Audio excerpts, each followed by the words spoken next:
Hello and welcome to the Phoenix 5 Info Show. I'm your host, Lieutenant Vince Lewis, coming to you once again from Phoenix Police Headquarters in beautiful downtown Phoenix. Returning to the show, my co-host, PIO Sgt. Rob Scherer. Welcome back. Thanks, boss. Good to be here. Sit up straight. Always. We've got a special guest. Yes, very special. I stood when he entered. You didn't. Yes, I did not. I want that going down on record. No stance needed. All right. Well, this is a familiar face, folks. Our very special guest today, Acting Police Chief Dennis Orender. Welcome to the show. Thank you. Thanks for having me. It's good to see you guys. Yeah, always great. So let's talk current affairs. So first of all, when I say Acting Police Chief, what does that mean? What does that mean to us? What should that mean to the community? So acting police chief basically just means that I'm serving in a temporary capacity as a police chief, kind of being that gap, that leadership gap that we have until city management recognizes who the new chief is going to be. So just overseeing the day-to-day operations of the police department, making sure that we are continuing to provide service to the community, temporary capacity until they identify a new chief. And obviously you've been empowered to kind of do the things you see fit for the department, which it's awesome to see you do some of those things. When we go into this next phase as a department, getting that chief, that permanent chief, if you will, obviously you're going to be part of that exec team. You know, you've been up there before. Yeah. I think we all kind of expect you to be and would want you to be there. When you're thinking about that exec team and your experience up there, you know, since you've been assigned up on the exec team, what are you looking for personally, I guess, or what do you think is some of those qualities that best suits a teammate for you up there, and then obviously the leader of that exec team and the department as a whole? So obviously I want somebody who has some chief experience, preferably from a major city, or at least some type of executive experience at that level. I think probably the same thing that we all want, somebody who's passionate about our employees, who's passionate about the welfare of our employees, who's passionate about the community, and somebody who's going to listen both internally and externally. I want them to come in and be able to listen to what we need, what we want, what service we want to provide, but I also want them to understand that we need to listen to the community. And I think we will find that perfect person, but somebody who just understands the bigger picture. Phoenix is a big city, as we all know. So there's a lot of moving parts to being the police chief here. I've found that out over the last month or so. But somebody who's passionate and really cares about community, but also cares about our employees. Yeah, I'm a native. I grew up here, and watching the city grow up around me, I kind of I don't want to say I lose perspective, but I'm wowed by just how big the city's gotten. Our population has grown. When I go outside the country, we just came back from Police Week, when we talk to other organizations and things like that, their view of us kind of surprises me in a good way, to think that we are the 5th largest city in the United States. There's only 4 cities bigger than we are. Right. And our department is so far advanced and progressive. We really are. We're leading on the cutting edge of a lot of things. So you stepping into that role, you grew up in this organization like we did. Stepping into that role, you had some things that you wanted to make sure that we understood from you, and you've said this in open forum, you've said it in graduations and things like that. There's characteristics that you as a police acting chief want to focus on. I think the 3 V's, is that what we were talking about? Yes. Help us understand what that is. Yeah, so that's something that I have always talked about since I would say probably becoming a sergeant. And I think it's very simple. For me, it's about vision.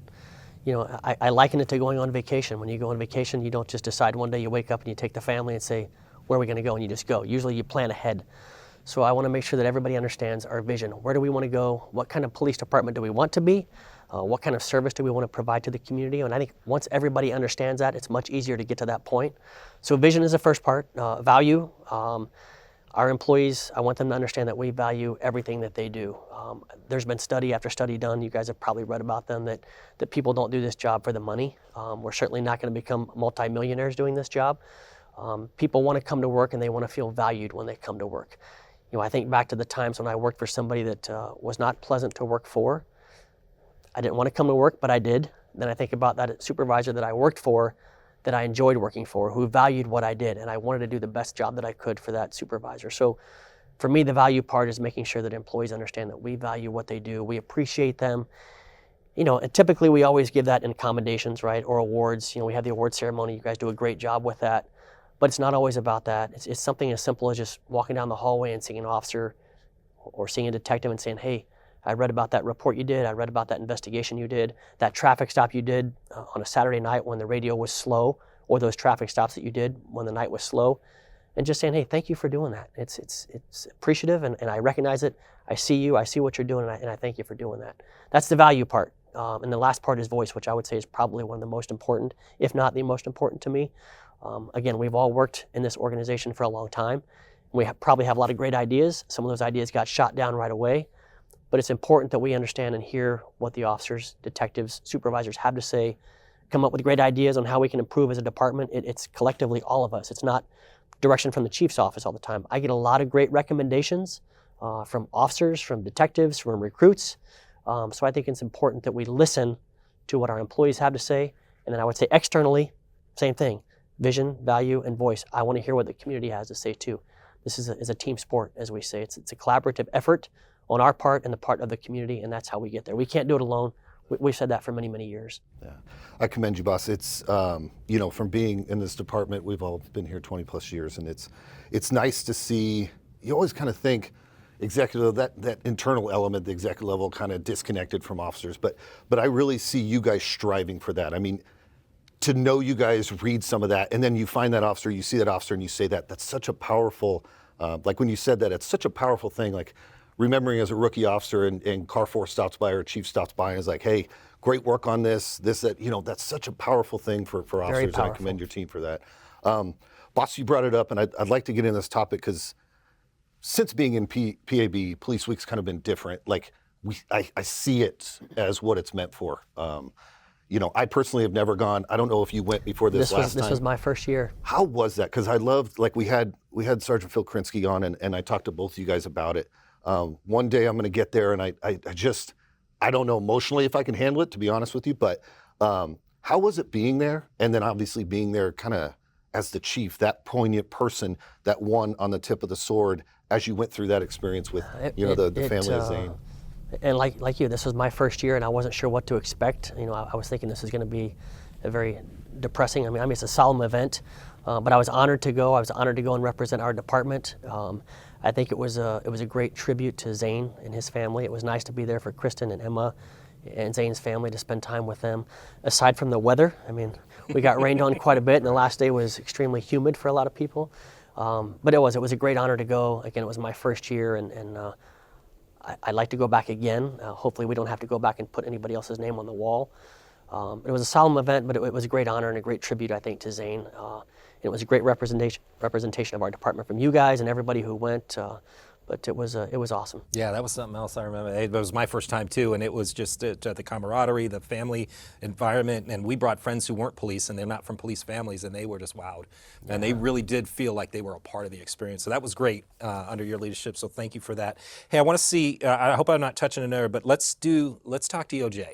So the road to reform with Phoenix Police started years before they came knocking, before they started coming around and doing interviews and looking, deep into the folds, behind the curtains, interviewing people ad nauseum at great length to figure out where we were as a department. But we knew that if we wanted to look at ourselves and make changes that we thought we needed to do, we were going to do that anyway without anybody else telling us. Well, in partnership with the community, that is, because that's where we go through. So even though at this point right now, I would say we're working independently, but we are still focused on those promises that we made to the community about police reform.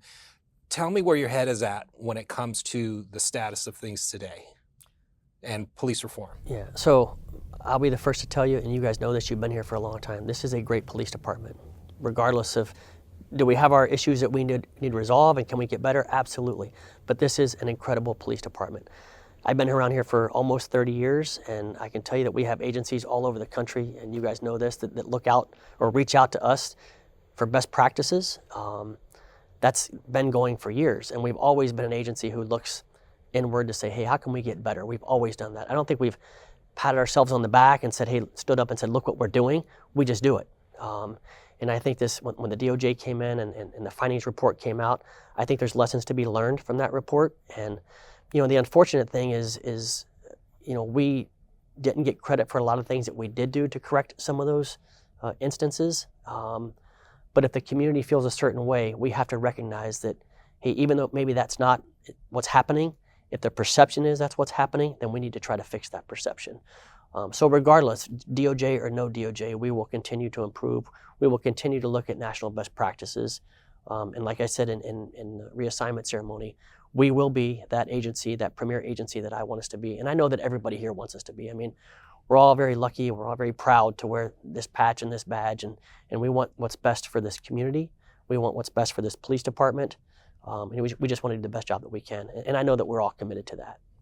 Let's talk a fun topic. Let's talk recruiting. 'Cause Help is coming. Help's coming. It's I'm coming. telling you.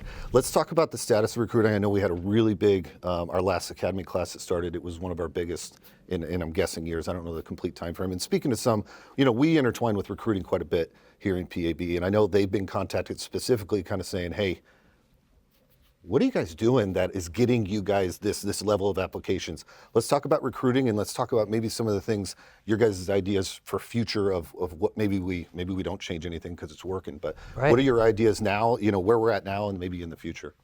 So I was very fortunate, as you guys know, I got to serve as the academy commander, a couple of years ago. So when I was down there, we were getting classes of, 15, maybe 20.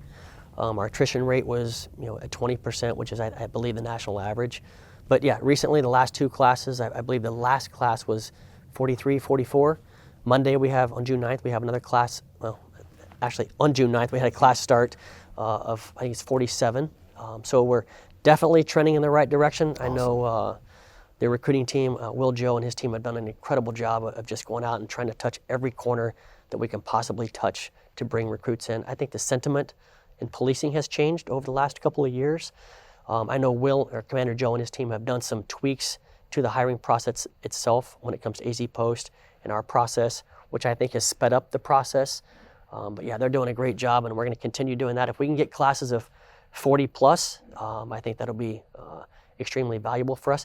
The other thing that we're doing, so when I got down to the academy, we had a 6-week cadence between the classes. And because we weren't getting a lot of recruits at the time, we went to an 8-week cadence.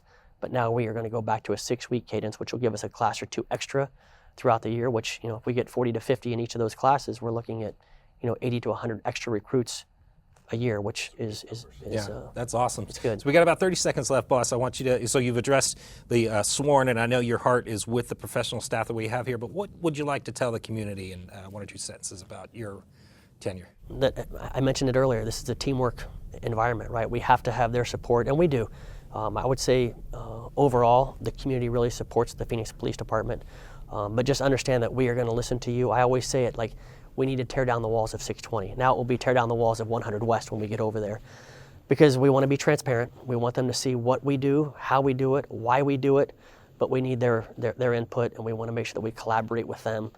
And again, we will become the agency that I want us to be and that I know that we all want to be. Yeah, the agency that we know the community wants us to be. So Acting Police Chief Dennis Orender, thank you so much for coming on the show.